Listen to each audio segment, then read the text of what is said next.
नमस्कार, भारत लाइव देख रहे हैं आप। लगातार जनता दल यूनाइटेड में कई तरह की बातें सामने आ रही हैं।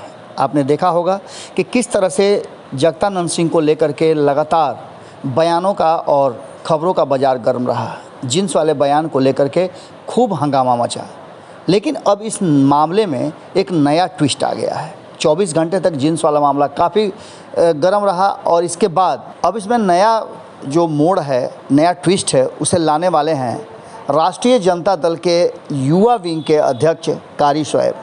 उन्होंने इस पूरे मामले पर अपनी प्रतिक्रिया दी है और जगदानंद सिंह ने क्या कहा है, उन्होंने इस पूरे वाक़यात को हूबहू रखा है। देखिए इस मामले में क्या कुछ हमारे साथ बातचीत में कहा है कारी शोएब ने। क्या कुछ हुआ था? क्या जींस वाले लोगों को एंट्री आप लोग नहीं देने जा रहे हैं, सुने हैं? नहीं, देखिए, ये कुछ गोदी मीडिया के जो लोग हैं जो सरकारी विज्ञापन से चलते हैं जी, या सरकारी पार्टी के इशारे पर अपना एजेंडा तय करते हैं जी, तो ये तमाम लोग पूरी तरह से गलत बातें चला रहे हैं। जी, मैं वहां मौजूद था। दरअसल है क्या कि जातीय जनगणना वाला जो मुद्दा जब से आया है, एक तो ये जनता दल के जमाने से ये मुद्दा हम लोगों का रहा है, फिर राष्ट्रीय जनता दल आदरणीय राष्ट्रीय अध्यक्ष लालू प्रसाद यादव जी खुद कई बार सड़क पर उतरकर इसकी मांग कर चुके हैं और इसके लिए आंदोलन कर रहे हैं लगातार। इधर राष्ट्रीय अध्यक्ष अस्वस्थ भी हैं और जेल में थे, षड्यंत्रकारी लोगों के द्वारा जेल भेजे गए थे, वो सब पता है जी। लेकिन जब इस मुद्दे को तेजस्वी जी ने सदन में उठाया और ये ज्यादा गर्म तब हुआ जब केंद्रीय मंत्री ने कह दिया कि हम जातीय जनगणना नहीं कराएंगे, तो वहां पर जदयू के राष्ट्रीय अध्यक्ष आरसीपी सिंह उसी सदन में मौजूद थे। न सदन के अंदर न सदन के बाहर आकर के कहा कि हाँ मैं जातीय जनगणना का सपोर्ट करता हूं कि कराना चाहिए। मतलब जदयू का स्टैंड क्लियर था कि 2011 में सर्वसम्मति से पास कराने वाले लोग जनता को बेवकूफ समझ रहे थे। लेकिन जब नेता प्रतिपक्ष ने इस पर जोरदार तरीके से सड़क से लेकर सदन तक आंदोलन शुरू किया और सदन में जोरदार इस पर जोरदार तरीके से बात कही और फिर मुख्यमंत्री से पूरे विपक्षी दल के नेताओं के साथ मिल करके जाके मिला मुख्यमंत्री से, तब मुख्यमंत्री जी का भी बयान आया उस पर कि हम लोग जातीय जनगणना के साथ हैं। मतलब खाना पूरी, कनियों के भाई दुल्हों के भाई। तो उसी को लेकर के 7 तारीख को पहला चरण, ये तो आंदोलन जारी रहेगा। पहला चरण का जो आंदोलन था नेता प्रतिपक्ष के आदेश पर के पूरे बिहार में सभी जिलों में पूरे बिहार की जनता लगभग सड़क पे आ गई। भारी भीड़ और लोगों ने अपने दुकानों को बंद कर रखा और जगदा बाबू के नेतृत्व में ये जबरदस्त तरीके से ये आंदोलन हुआ और काफी सफल रहा।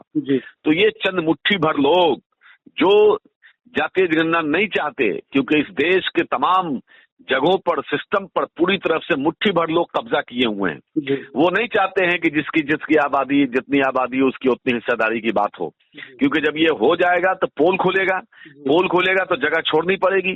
तो वैसे लोगों ने इस मुद्दे को डाइवर्ट करने के लिए कि भाई शाम में मीडिया पर ये डिबेट नहीं हो बल्कि ये डिबेट हो जाए। मैं वहां उनके साथ मौजूद था, उन्होंने ऐसा कुछ भी नहीं कहा, उन्होंने सबको बैठाया। वो तो आप जानते हैं कि डिसिप्लिन वाले नेता हैं, अध्यक्ष हैं, लगातार वो पार्टी में डिसिप्लिन लाने की कोशिश कर रहे हैं। मैं आपको बता रहा हूँ ऑलरेडी हमारे कैमरे ने जो कैद किया है उसमें साफ तौर पे एक बात नजर आ रही है कि उन्होंने कहा कि वो जो पीला गमछा वाले हैं वो कहीं आरएसएस के तो नहीं है, इस तरह की बातें उन्होंने कही है। लेकिन हमने भी मैं भी इस बात का गवाह हूँ, उन्होंने ठीक कहा है।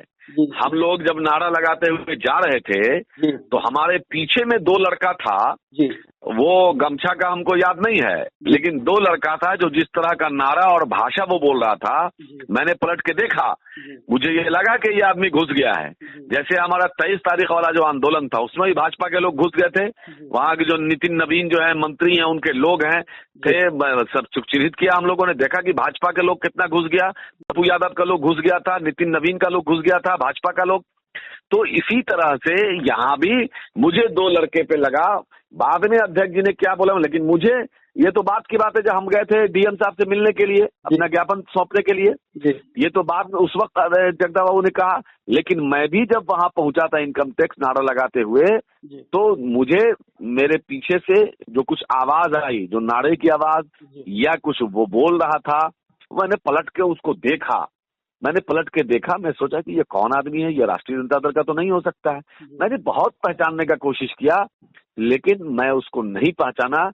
और राष्ट्रीय जनता दल का एक एक कार्यकर्ता जिसको मैं पहचानता हूं और 90% लोगों के नाम से जानता हूं, और मैं अगर यदि वैसे दो आदमी को नहीं पहचान पा रहा हूं, और एकदम मैंने बहुत प्रयास किया कि उसको पहचानूं, उसके चेहरे पर गौर किया, लेकिन जब मैं नहीं पहचान पाया, दैट मीन्स वो भाजपा का या अन्य असामाजिक तत्व उसमें भीड़ में घुस गया होगा। इससे पहले भी एक बार हमने एक बहुत बड़ा आंदोलन किया था, उसमें भी असामाजिक तत्व घुस गया था, टोपी पहने हुआ था, गमछा रखे हुआ था, कुछ से कुछ बोल रहा था, कह रहा था कि मोटरसाइकिल आ रहा है, हम लोग जाम किए हुए थे, इसमें आग लगाओ, माचिस निकाला। हम जैसे धरे उसको पकड़ो इसको, कौन है ये कैसे बात कर रहा है। वो जो भागा इतनी तेजी में, मेरे लड़के लोग दौड़े उसके पीछे, लेकिन वो भागा इतना भागते भागते वो रुका नहीं। अगर वो हमारे दल का लोग होता, वाकई में टोपी वाला मुसलमान होता, तो वो रुकता, वहां पर भागता नहीं। लेकिन वो जैसे ही माचिस निकाल रहा था कि मोटरसाइकिल में आग लगाने के लिए कि काहे बढ़ रहा है, हमने कहा आग क्यों लड़ा है, कौन है जी, मुंह में गमछा लपेटे हुआ था। जैसे ही मैंने उसको कहा पकड़ो तो कौन है, भागा, इतनी तेजी से भागा कि मैं मतलब बता नहीं सकता, बहुत दूर तक लड़के ने सब उसको खदेड़ा, लेकिन वो पकड़ाया नहीं। तो ये सब तो भीड़ में होता है, तो वो एक अलग मामला। लेकिन जीन्स का जो मामला है, मैं वहां मौजूद था, उन्होंने सिर्फ ये कहा कि भाई बैठ जाओ, सब लोग बैठो, सब लोग बैठो, गैदरिंग मत करो, बैठ जाओ सब लोग। तो पुलिस ने रोक दिया, हम लोग जाना चाह रहे थे, डीएम संभाले, तो मीडिया के कैमरों में कह रहे हैं, लेकिन जीन्स वाली जो बात आप कह रहे हैं, ये इस बात से आप इनकार कर रहे हैं, हालांकि हमने भी नहीं सुना है कि जीन्स वाली बात उन्होंने कही हो। मैं तो कह रहा हूँ कि ये सरासर गलत है। मैं वहीं पर था, क्या हुआ तो वो मैं बता दे रहा हूँ। हम लोग जा रहे थे समरनालय, पुलिस ने वहां रोक दिया, बैरिकेड कर दिया, तो एक कदम नहीं बढ़ने देंगे। हमारे प्रदेश अध्यक्ष ने कहा कि ठीक है, नहीं बढ़ने दोगे तो यहीं बैठ जाएंगे हम लोग, हमारा 5 आदमी जाएगा, मिल करके ज्ञापन देके आएगा, तो फिर हम जाएंगे वापस। हो गया, हम लोगों की टीम बना दी गई, हम लोग को कहा गया जाने के लिए। वहीं पर सब लोग को वो बैठा रहे थे, मुझको भी बैठाया, बैठ जाओ। रीतलाल यादव जी विधायक जी थे, उनको भी कहा, और भी उदय बाबू थे, मतलब सारे सीनियर जूनियर जितने सबको कहा कि बैठ जाओ। खुद भी जगदा बाबू बैठ गए, सबको बैठाया। बैठाने के क्रम में कुछ लोगों ने कहा कि सर नहीं बैठा जा रहा है, एक लड़का था वो बोला कि नहीं बैठा रहा है, जीन से न बैठा नहीं जा रहा है। तो उस पर हंसते हुए उन्होंने कहा कि कैसे आंदोलन करवा, यहाँ पर बैठवा ना बैठे के आदत ना पड़ी तो आंदोलन कैसे करवा। जो एक अभिभावक, जो एक गार्जियन जैसे कहता है कि भाई लड़ाई लड़ना है, ये बैठे में जमीन में बैठिएगा नहीं है तो फिर आंदोलन कैसे होगा। ये तो उनका एक तरीका था उनको समझाने का। लेकिन मीडिया ने जिस तरह से नो एंट्री या फलाना ठिकाना, ये सरासर बदतमीजी है।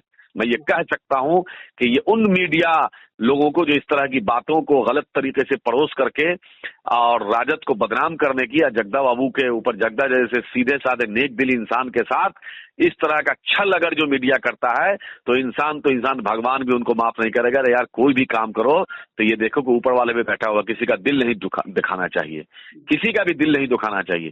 गलत तरीके से जिन लोगों ने भी इसको पेश किया है, वो अच्छी बात नहीं किया, बहुत ही ओछी और गंदी और गिरी हुई हरकत किया है, जिसकी मैं कड़ी निंदा करता हूं।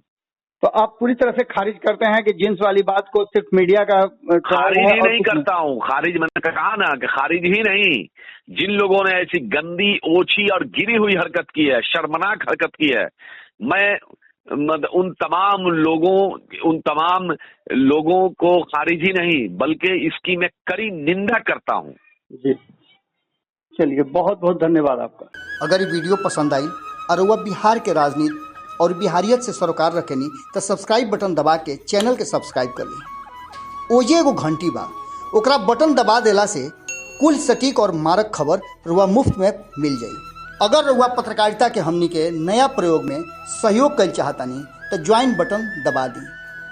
पेटीएम नंबर नोट कर ली 9386816700। धन्यवाद।